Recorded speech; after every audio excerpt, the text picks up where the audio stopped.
सभी भक्तजनों को जय श्री कृष्ण। श्री सुखदेव जी कहते हैं, परीक्षित, दीर्घ काल तक सत्संग सत्र का नियम लेकर बैठे हुए ऋषियों ने बलराम जी को आया देख अपने अपने आसनों से उठकर उनका स्वागत सत्कार किया और यथा योग्य प्रणाम आशीर्वाद करके उनकी पूजा की।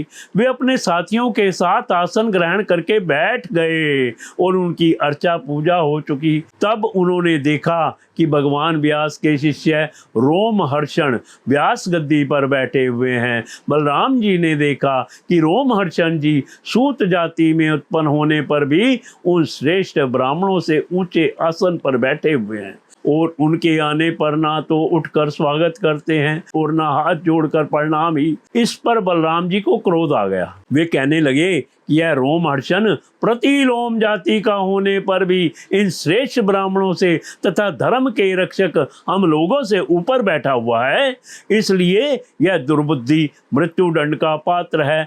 भगवान व्यास देव का शिष्य होकर इसने इतिहास, पुराण, धर्मशास्त्र आदि बहुत से शास्त्रों का अध्ययन भी किया है, परंतु अभी इसका अपने मन पर संयम नहीं है। यह विनय नहीं है, उदंड है। इस अजितात्मा ने झूठ मूठ अपने को बहुत बड़ा पंडित मान रखा है। जैसे नट की सारी चेष्टाएं अभिनय मात्र होती हैं, वैसे ही इसका सारा अध्ययन स्वांग के लिए है। उससे ना इसका लाभ है और ना किसी दूसरे का। जो लोग धर्म का चिन्ह धारण करते हैं परंतु धर्म का पालन नहीं करते, वे अधिक पापी हैं और वे मेरे लिए वध करने योग्य हैं इस जगत में। इसलिए मैंने अवतार धारण किया है। भगवान बलराम यद्यपि तीर्थ यात्रा के कारण दुष्टों के वध से भी अलग हो गए थे, फिर भी इतना कहकर उन्होंने अपने हाथ में स्थित कुश की नोक से उन पर प्रहार कर दिया और वे तुरंत मर गए। होनहार ही ऐसी थी, सूत जी के मरते ही सब ऋषि मुनि हाय हाय करने लगे। सबके चित्त खिन्न हो गए। उन्होंने देवादिदेव भगवान बलराम जी से कहा, प्रभु आपने यह बहुत बड़ा धर्म किया।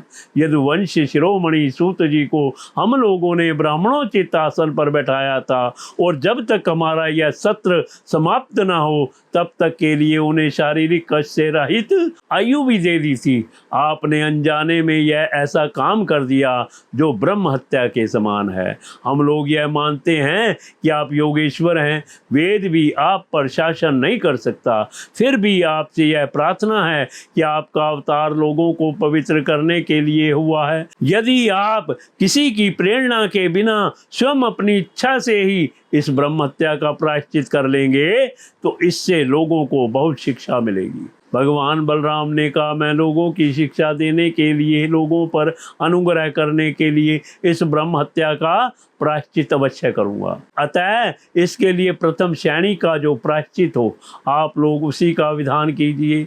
आप लोग इस सूत को लंबी आयु, बल, इंद्रिय शक्ति आदि जो कुछ भी देना चाहते हो मुझे बतला दीजिए। मैं अपने योग बल से सब कुछ संपन्न किए देता हूँ। ऋषियों ने कहा, बलराम जी आप ऐसा कोई उपाय कीजिए जिससे आपका शस्त्र पराक्रम और इनकी मृत्यु भी व्यर्थ ना हो और हम लोगों ने इन्हें जो वरदान दिया था वह भी सत्य हो जाए। भगवान बलराम ने कहा, ऋषियों वेदों का ऐसा कहना है कि आत्मा ही पुत्र के रूप में उत्पन्न होता है, इसलिए रोमहर्षण के स्थान पर उनका पुत्र आप लोगों को पुराणों की कथा सुनाएगा। उसे मैं अपनी शक्ति से दीर्घायु, इंद्रिय शक्ति और बल दिए देता हूँ।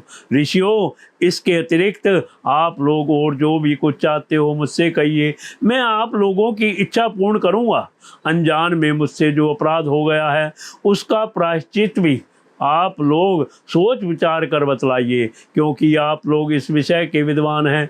ऋषियों ने कहा, बलराम जी इलवल का पुत्र बल्लव नाम का एक भयंकर दानव है। वह प्रत्येक पर्व पर यहाँ आ पहुँचता है और हमारे इस सत्र को दूषित कर देता है। यदुनंदन वह यहाँ आकर पीप, खून, विष्ठा, मूत्र, श्राप और मांस की वर्षा करने लगता है। आप उस पापी को मार डालिए, हम लोगों की यह बहुत बड़ी सेवा होगी। इसके बाद आप एकाग्रचित्त से तीर्थों में स्नान करते हुए 12 महीनों तक भारतवर्ष की परिक्रमा करते हुए विचरण कीजिए।